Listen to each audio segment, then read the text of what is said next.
So why are we doing this? Well, first of all, to recognize that disruption can be change related in both our work and personal settings. We'll think about our current resiliency or the ability to deal with these changes, and we'll take a look at how we can build our resiliency and become more resilient as we move along.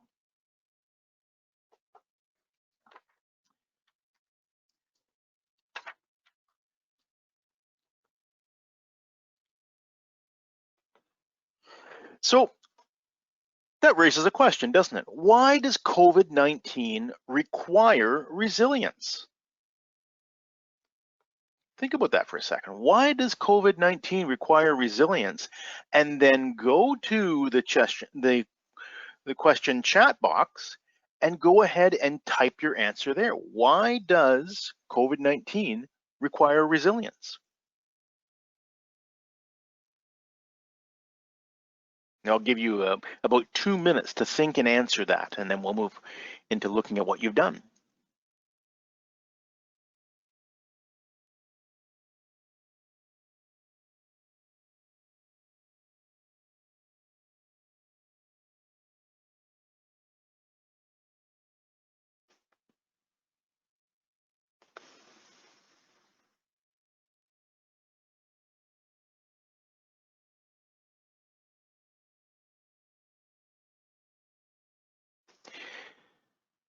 So don't be shy about having what you may think is an unusual or a wrong answer, because there are no right and wrong answers here, because I'm asking for your opinion.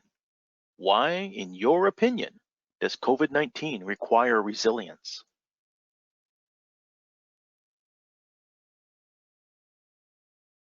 And you can just put that answer right in the question chat box.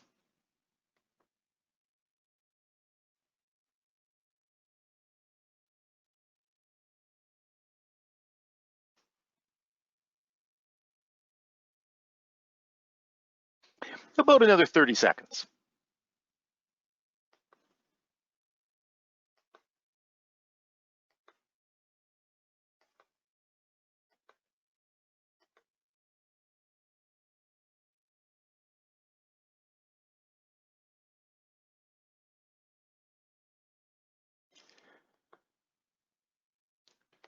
Okay, yeah, Steph, you're saying, can we hear you? Right now you're muted, so please just go ahead and put your answer in the chat box. If we had everyone unmuted at the same time here with more than 50 people, it would get very tricky very quickly. So let's see what we've got. Some pieces in here. Lisa says, we need to adapt to the new normal. And Lizette says, change is hard. And isolation is not natural.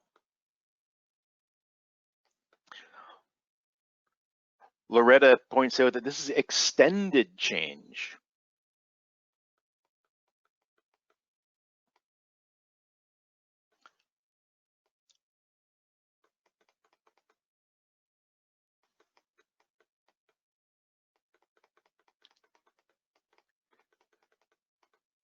Martin says, because we're going through changes in our daily routines. Marianne says, hey, if you don't bend, you break.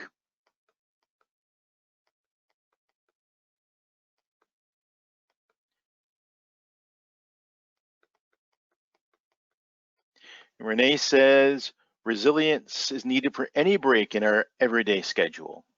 And Sally says, we need to adapt to change.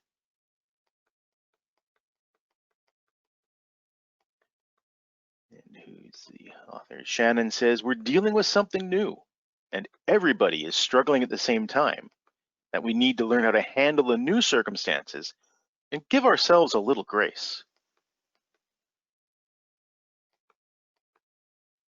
And Steph says, it's overblown and we are constantly scared. And Sue says, we don't have a choice. Tim says it requires unending effort, as no hard solutions in sight.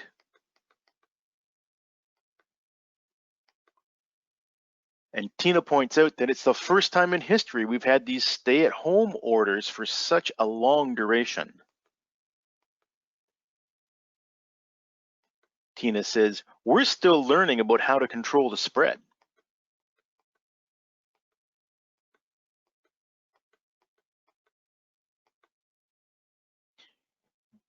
Tim says, requires unending effort.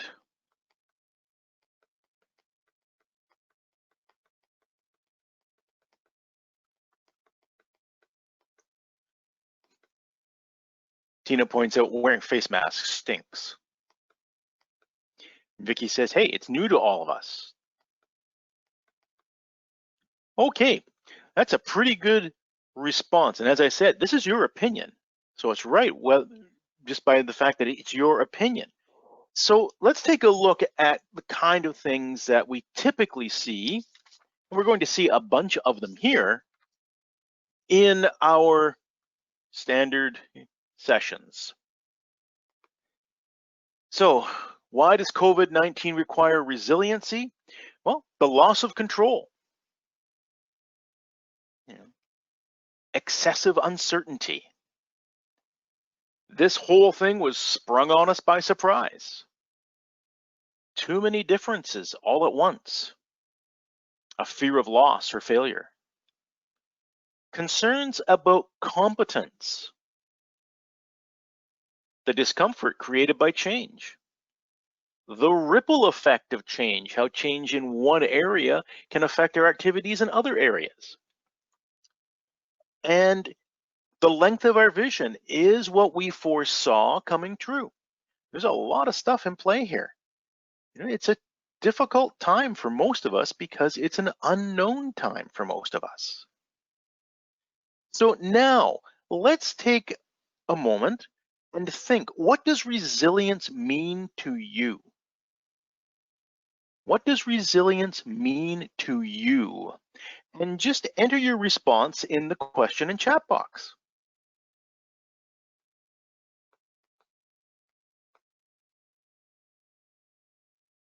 I'll give you a moment or so to do that.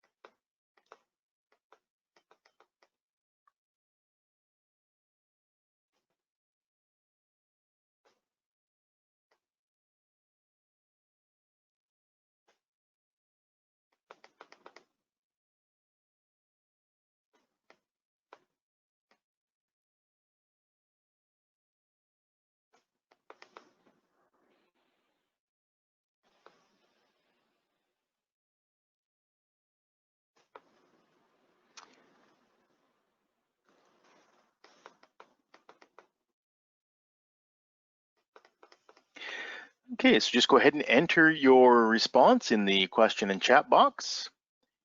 What does resilience mean to you? So I'll tell you what resilience means to me. It means being able, I'll back it up a little bit. It means it's not important how many times I fall down. What's important is how many times I stand up. That's what it means to me. What does resilience mean to you?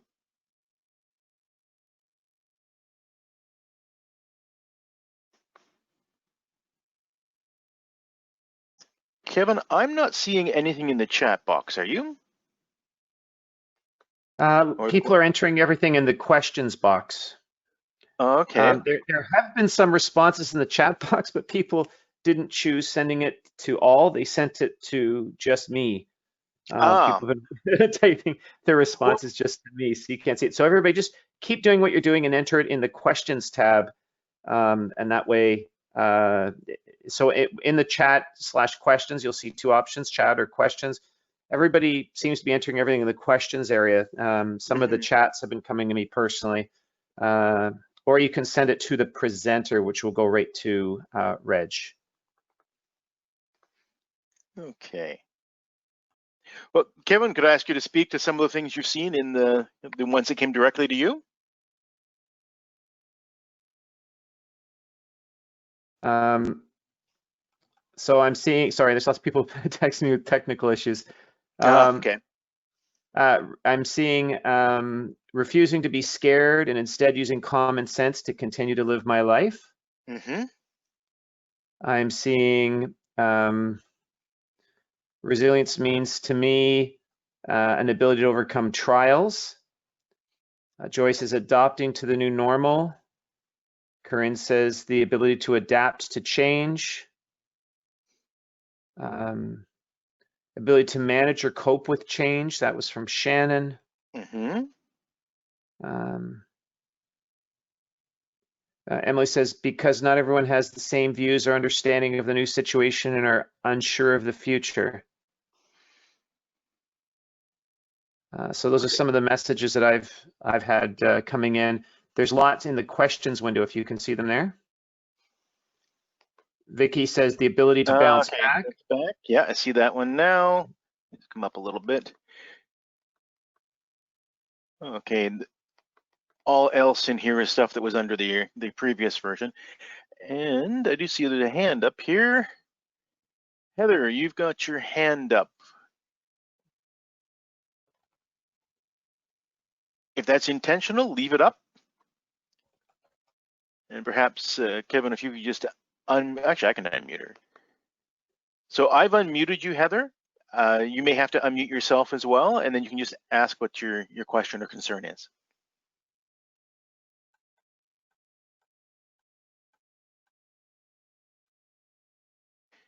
You may need to click on the little microphone icon in your panel. Heather may have a mute button on her telephone, on her computer headset or something like that, or the volume might be turned down. Okay, so Heather, if you do need some help, just go ahead and ask us in the question box. So let's talk about some definitions of resilience. So one definition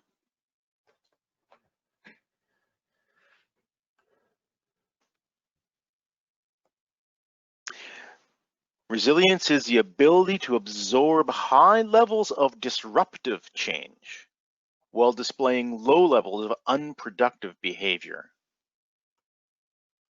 And that's from the Resilience Alliance. Some people that have been thinking about resiliency for quite a long time, long before the pandemic, going back about a decade. So let's take a look at another definition.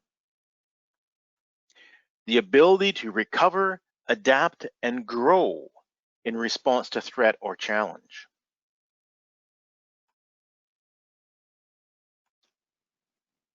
That's from Meg Salter. She writes regularly on resilience.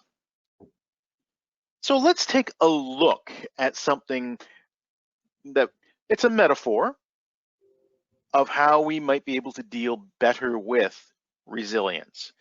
We can think of our abilities in resilience as muscles. And like any other muscle, if we train the muscle, use the muscle, it becomes more robust and we are better able to use that muscle. But just like any other muscle, if we cease to use it, it will atrophy and become less useful to us. So we're going to talk about 6 muscles. First of all, the positivity of our worldview, engaging our energy to address the challenge rather than retreating from it. And we can also have that from a self-view positivity aspect. Now, our focus ability, and we're going to look at all of these in more depth in just a moment, but our focus ability, the ability to direct our energy towards the things that are most important, rather than scattering our energy across many things without concern as to what are the key and what are not key items. Sociality is engaging with others to come to a better outcome.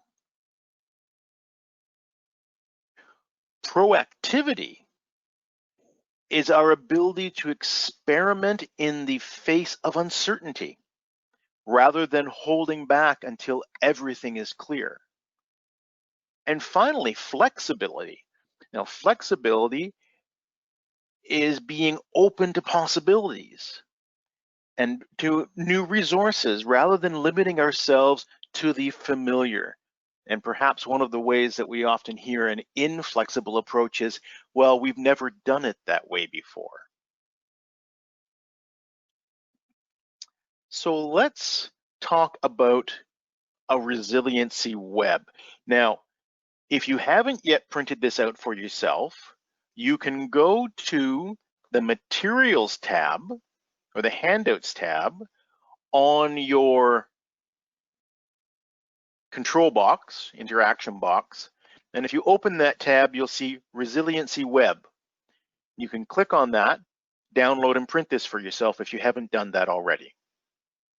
If you don't have access to a printer right now, then what you could do is just grab a piece of paper, and as we talk about each of these items, you could simply circle the number, or sorry, write down the number that corresponds to where you feel you are in this area. So again, if you have, go ahead. Yeah, if I can just jump in. So for those of you on the computer web interface, again, that's if you click that orange arrow to expand your control panel, where you see the questions tab that many of you have been entering your comments to us in, just above that, there should be a handouts tab. And if you click on that to expand it, you'll be able to see the handout file, and you can click it to download it or view it. For those of you on a telephone interface, it varies from iPhone and Android, so I can't comment on where those would appear for you. However, as Reg indicated, if you cannot see or find the attachment to view it, then you can just work with what's on the screen. Thank you. Okay, so I'll give you about 30 seconds to sort that out. Take a look at the fact that we have 6 quadrants here, which are exactly the same as the 6 muscles we talked about. And you will choose a number that corresponds to where you feel you are on a continuum I'll present to you. For example, in worldview positivity, I'll give you some words that describe, characteristics of a 1, and I'll give you words that describe characteristics of a 5. And if you're in between, you can figure out where you are on the 2, 3, and 4. 3 would be balanced between the 2. 2 would be more towards the 1. 4 would be more towards the 5. And a question I often get at this point is, can I make a half mark if I think I'm 3.5? Absolutely. If you want to mark yourself in between 2 of these scoring grids, go right ahead. So if everyone's ready, we're going to move right into our next piece here. So let's take a look at the worldview positivity. So characteristics that describe someone who's a 1, pulling away from change, often trying to pretend it's not happening, focusing on what can go wrong, what's the bad case and the worst case, seeing the problem in every solution, emphasizing the danger of the change, and being quick to throw our hands up and say, yeah, never mind, I can't be bothered with this. So those are characteristics of a 1. And if that describes you, absolutely, go ahead and circle your 1. Now let's take a look at some words that describe the 5. Energetically moves forward, moves into the change, focuses on the better and the best case. This change is great because, right? Emphasizing opportunities and being tenacious in engagement. Now, that sounds a little bit Pollyanna-ish, perhaps. So I'm going to give you a piece of my own response. I've worked hard to try and create a very positive worldview. And when I am delivering an in-person class, and perhaps the class is designed to be best served by having 12 people in the class. And when I walk in and there's 5 or 6 people, I honestly think and say, okay, This is great because as a small group, we can, and I lay out the benefits of the small group. If I walk into the classroom and there's 20 people, I honestly think and say, this is great because, and I list the advantages of being a large group. So choose your number. Are you a 1, a 5, or somewhere in between? I'll give you about 5 or 10 seconds for that.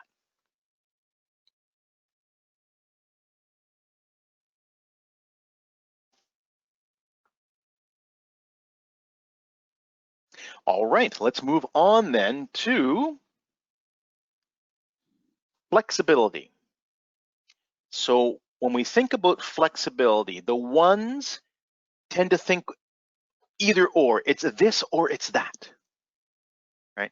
And want to deal with one option at a time, and they're going to stay with what's familiar. Moving away from familiarity is a big issue, right? Now the 5 is going to operate on more than one path at the same time, so their solutions are both and thinking. You know, we can do this and we can do that to find a solution. Multiple options, you know, there's lots of ways we can get there, and that new ideas are great and welcomed. So decide where you are. Are you a 1, a 5? Are you balanced at a 3? Are you a 4 or a 2? Go ahead and mark your paper or mark, you know, however it is you're tracking this for yourself. I'll give you about 5 or 10 seconds for this.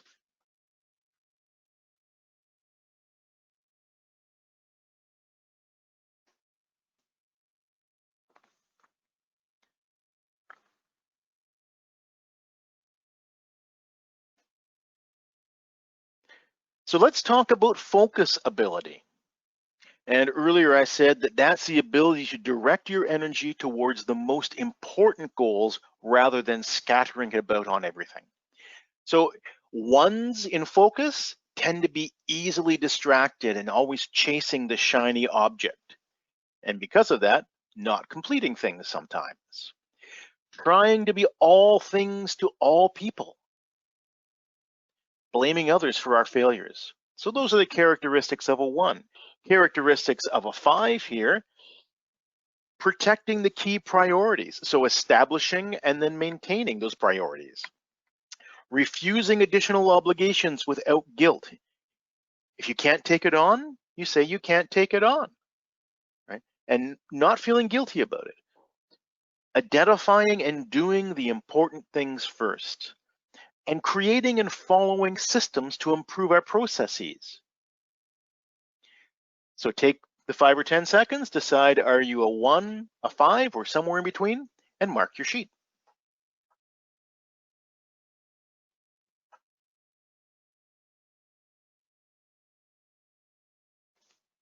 So let's look at self-view positivity.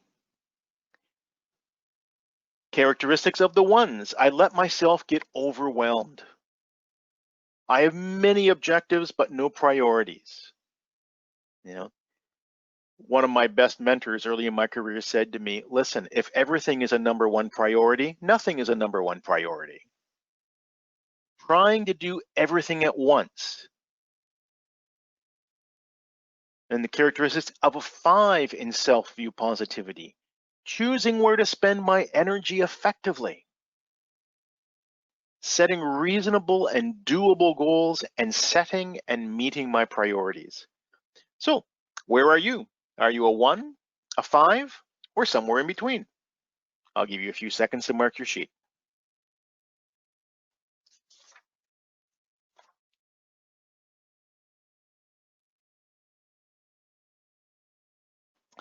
Let's talk about proactivity. And we said earlier that was being willing to experiment and try things even in the absence of full information. So the characteristics of a 1: too cautious and too risk adverse. That it's more important to avoid a loss than to achieve a gain. And being overly afraid of loss. Characteristics of a 5: moving forward into uncertainty. Stressing the possibilities, seeing things that are might be doable, and seeking excitement and enthusiasm. So where are you? Are you a 1? Are you a 5? Or are you somewhere in between? Go ahead and make your selection.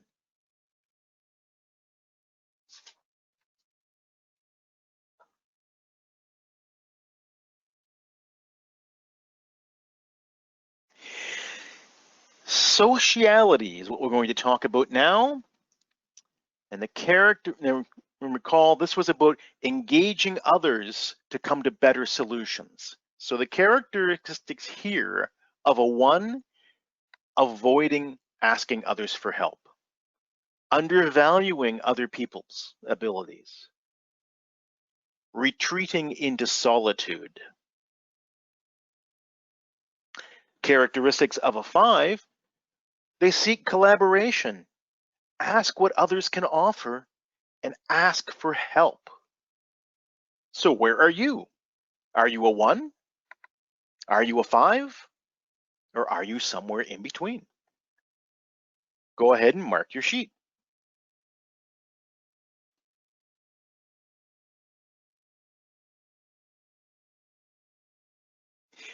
So at this point, you should have scores for each of the 6 areas on your resiliency web.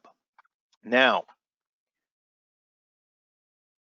you can see on this sample that what I've done is I've actually colored up to the chosen mark. So, under worldview positivity, I have a 2. Under flexibility, there is a 4.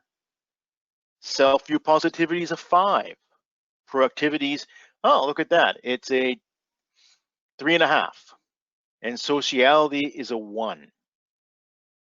Now, this is not anything more than a snapshot of where you feel you are today.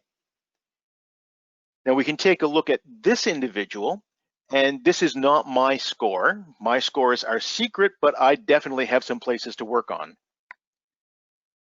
And it creates a way for us to see quickly where we are. So what would a great score be?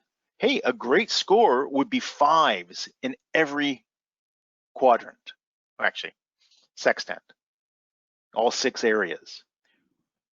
A pretty good score would be 3 or 4 in all of the quadrants, or sorry, sextants. That's pretty rare for most of us. One of the issues that we face is take a look at in self-view positivity here, the score is 5. What does that tell me? Well, this is a muscle that's used a lot and developed, and it's probably where this person goes right off the bat. Okay, that's a good thing. It's a strong use of a muscle. But compare that to the score in sociality of being 1. What does that tell me? That my sociality is something I don't work on very much, and I probably don't use it unless I'm more or less forced into it. Now, is it possible to use sociality even though I've got a 1 for a score here? Absolutely, but it will take me far more energy to make that happen than it would for me to use my self-view positivity. And because of that, I will be inclined to not use that. Basically, your goal would be to have everything within one scoring ring of each other, and then to work to expand all of those out to the 5 level. Very, very, very few of us are 5s in all area. Most of us show a lot of strength in 1 or 2 areas and then lessen strength in other areas. So here we can see the self-view positivity, focus ability, and flexibility are 5s and 4s. But the worldview positivity, the sociality, and the proactivity in this case are 2, 1, and 2.5. Again, this is not destiny. This is a snapshot of where you are now, and to help you understand where you might be able to do some work. And we'll talk about that in a little bit too. So let's take a poll. For you, what's the most important resilience muscle in dealing with COVID-19? Again, it's for you. I'm asking for your opinion. There is no wrong answer possible here. Kevin, if you could go ahead and launch the poll, that would be superb. Excellent. I'm about to launch a poll, everybody. What you're going to see is your computer screen will change, and you'll see a poll with a number of options. Click the circle next to the option you want to submit your answer. Now, if you don't, it won't let you click. It's probably because you've maximized your screen. Please make your screen in its regular size, not the maximized view, and that will allow that to function. Also, you might be blocked if you have extremely high browser security settings. Those of you on the phones, I believe you will still be able to vote. Your screen will change and you'll be able to choose an option. I'm about to launch it now. Great.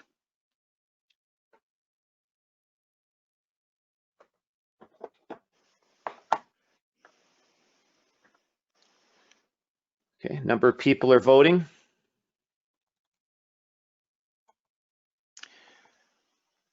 Okay, let's give them another 15 seconds or so, and then we'll talk about the results. Yeah, we've got 54% have voted. Great. 63, 70%. Over 3/4 have voted. Now we're at over 85% have voted. Wow, they're just racking in now. Over 90%. It's like a race. 92, exactly. 94. Can we get to 100? We're kind of stuck at 94%. So should I close the poll?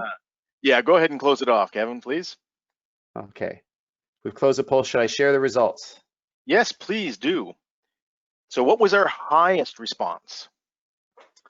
Flexible in thoughts and social at 45%. In second place was positive, world and yourself. And then the remaining three, focused, organized, and proactive, we're all sitting at around 6%. Wow. So we had, the flexibility and positivity being hugely important. And I think that's very true for a lot of us. It's recognizing that, we must move forward and look for the, where are the benefits to this? Great. Well, thank you everyone for your responses. These are always fascinating for me. So my next question for you is, can we actually become more resilient? And you can enter that into now let's be all in the same place. Let's enter it in the questions box.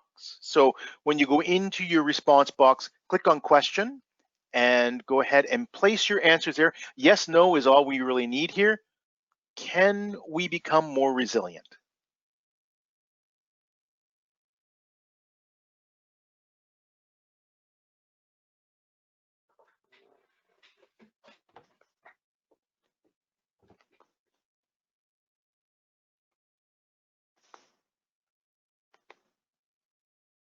And do make sure, please, that you've got it send to all, not just send to Reg or presenter.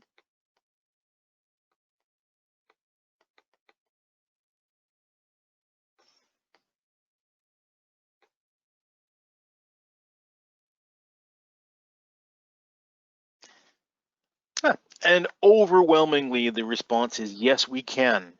And I think that's because we're all learning that we can be more resilient. Some of us are more resilient naturally, or perhaps because of the experiences that we've had in our lives. And I think the more times we've had to deal with change, the more we've probably grown our resiliency muscles. Great. So we'll move now into, so what's it all mean? What does a resiliency mean with COVID-19? So we're going to look at some slides where expectations might be disrupted. And then think of the resilience characteristics and what might be most helpful to the adaptation process. So imagine you've lined up at a store and being good COVID-19 participants.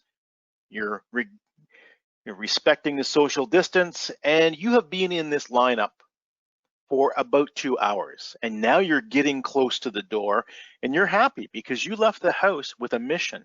You need bread, and you need milk, and you need toilet paper. Those are your key deliverables from this trip.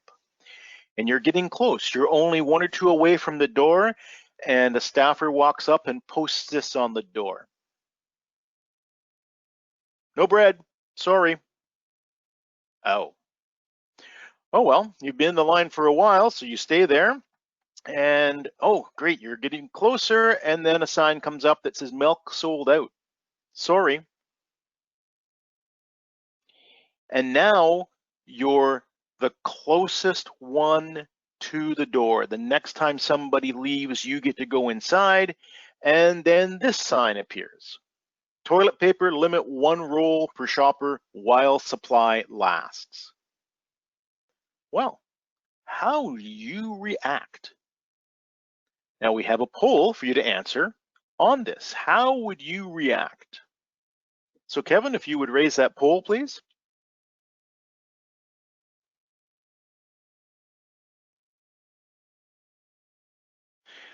Okay, so the poll is open.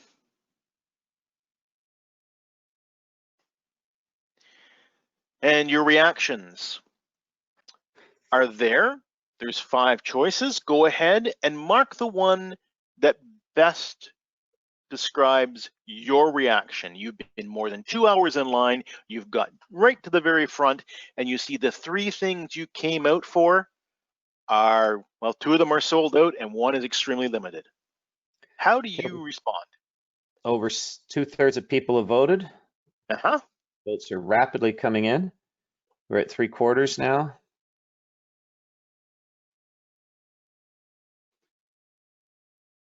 %85.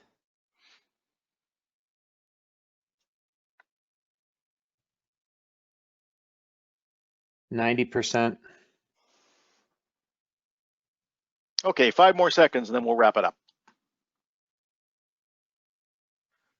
3, 2, and 1. Okay, Kevin. We came in at 92% that time. Okay, well, that's pretty good. Pretty good. Okay, so here are the results. Drum roll, please. And everybody can see the results. Go in the store and try to find alternative items was the clear winner at 76% of respondents. 13% said go to another store and line up there. 7% said go home. I guess they were a little depressed. And then the last, there was 2% each for trying to bribe somebody to buy their stuff or just go and get a case of beer or a bottle of wine. Okay, so that's great. That shows a pretty high sense of resiliency within this group. Let's take a look at another circumstance. Before we proceed, there was somebody with their hand up. Not sure if there are a couple hands up. So Steph has her hand up. Steph, do you want to speak? I've unmuted your line, although you are currently self-muted. If you'd like to say something, you can self-unmute and say a couple words. Guess not. Okay, I'll lower her hand. Sorry, proceed. Okay. Hello? Hello? Yeah, I wouldn't have waited 2 hours in line to begin with, so it's sort of a misleading question. Who would stand there for 2 hours while you're wasting your time? How badly do you want bread, milk, and toilet paper? Well, I wouldn't wait 2 hours while I go to another store. And every store's got the same lineup. Then I just go home and I just wait for another day to go.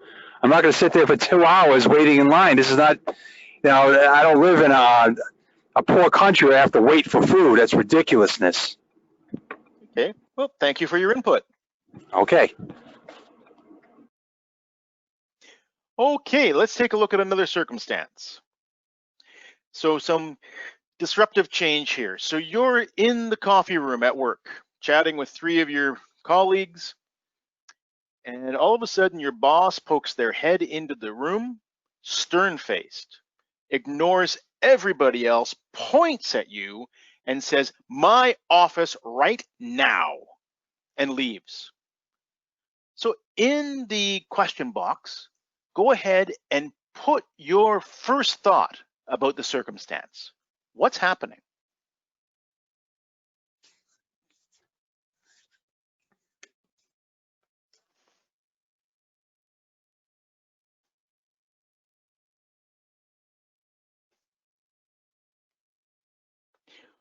So Vicky says, "What did I do?"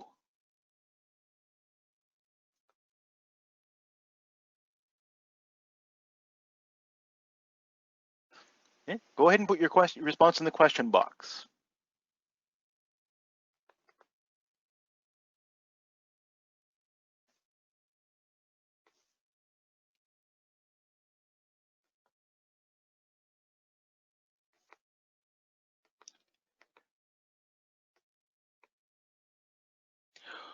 What the heck? I'd roll my eyes and say, "Excuse me, I better go see what's up with him." That's from Tina.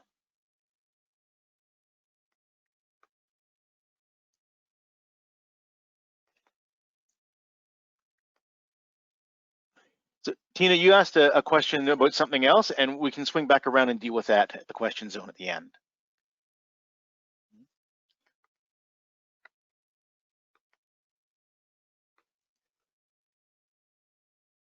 Okay, well, I can tell you what would be in my mind at this point. I'd be channeling my 11-year-old self, hearing on the announcements, "Reg Scotland, come to the office right now," and thinking, what have I done? Why am I in trouble? But is it necessarily that you're in trouble just because your boss did that? Just a quick raise your hand if you think that this circumstance requires that you are in trouble.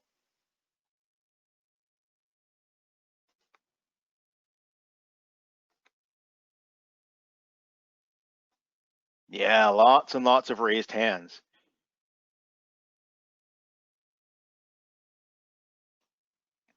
Okay, so I'm going to take those hands down now.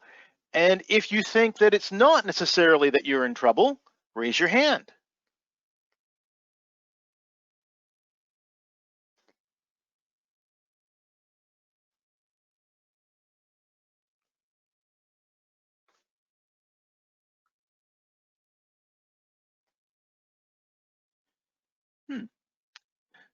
So not as many as we had for "I'm in trouble."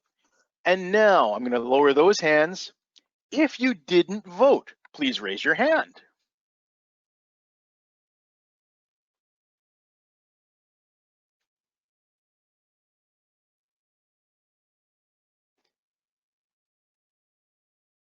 Okay, so we've got some hands coming up there. So let's take some thought into what this might be. You know, I had a boss who was like that, a lot of years ago, and at first I thought it was me. But then I came to realize that she came in on the first Thursday of each month and was just in a horrid mood. And what I eventually learned was that she attended the all managers meeting on Wednesday afternoon, and they usually were, abused is a strong word, but definitely made to feel little and small and ineffective and in danger of being fired.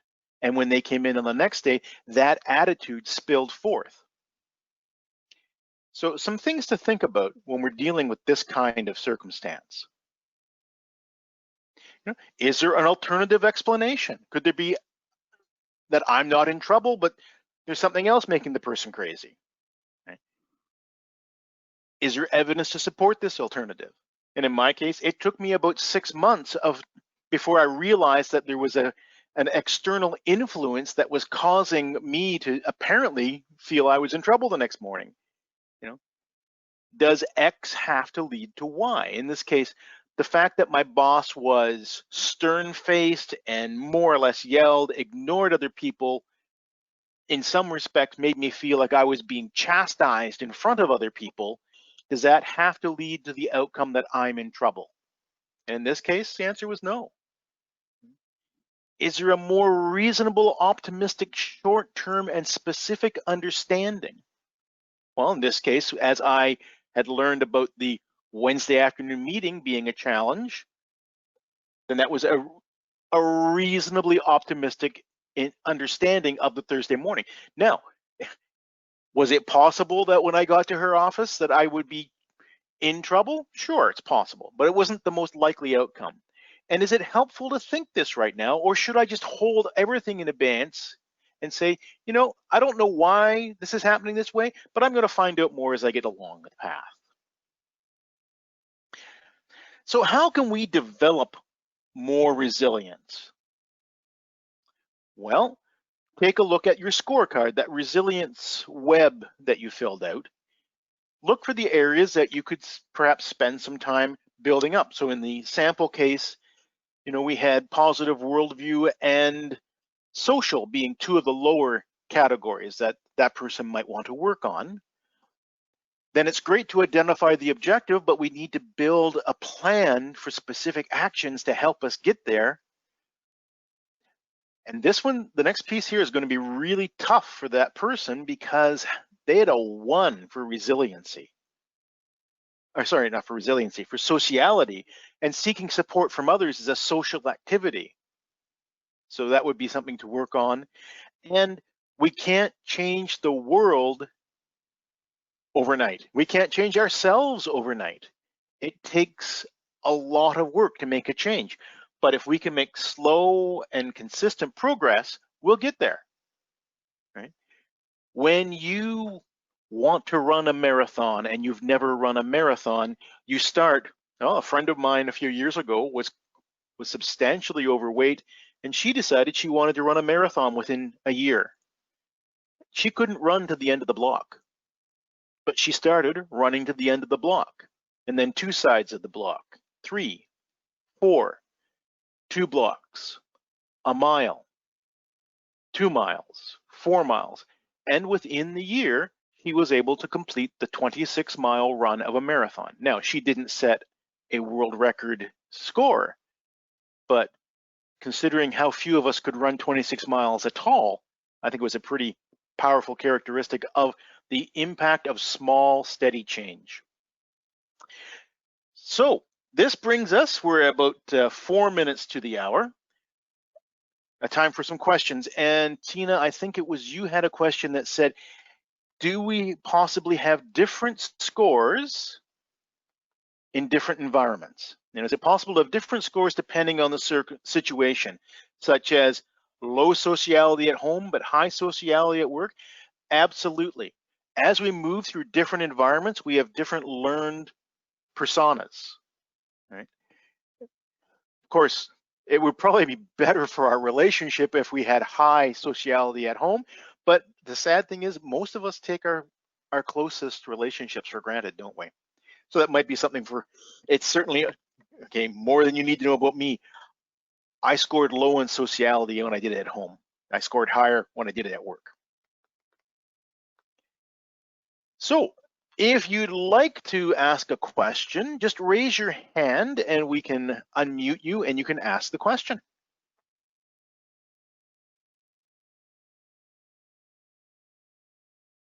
So everybody, you have a raised hand icon on your web interface. That's below the red arrow. You'll see a little hand. You've been using it up to now. If you wish to be unmuted and ask a verbal question, you can click your raised hand icon. We'll unmute your line. Or if you're a little bit shy, you can type it in the questions window that you've been using to comment in all along. One question from Martin is can this presentation be emailed to individuals?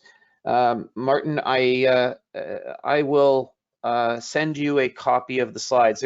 There's many people on this call, and we are recording the video, and you guys will be able to see a recording of this video afterwards, but the presentation file is a little bit large. So I will send you the slides because you've asked nicely, but I'm hoping there won't be a flood of such requests coming in at the end of this call. So I will send you a copy of the file. Right. There's another question here from Renee. Do you think age is a factor? Are older people more likely to be resilient or vice versa? So that's a really good question, Renee. And to use really broad strokes, most of us, as we become more aged, are somewhat less willing to go along with change that we don't see as valuable, but we're also more resilient typically because we've lived through change before. Now, having said that, this is also now to get to a more specific layer.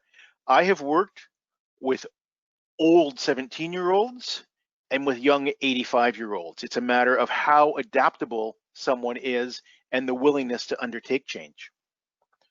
And of course, when it's thrust upon us like COVID-19, we don't get a say in the willingness, we just have to make do. Okay, great.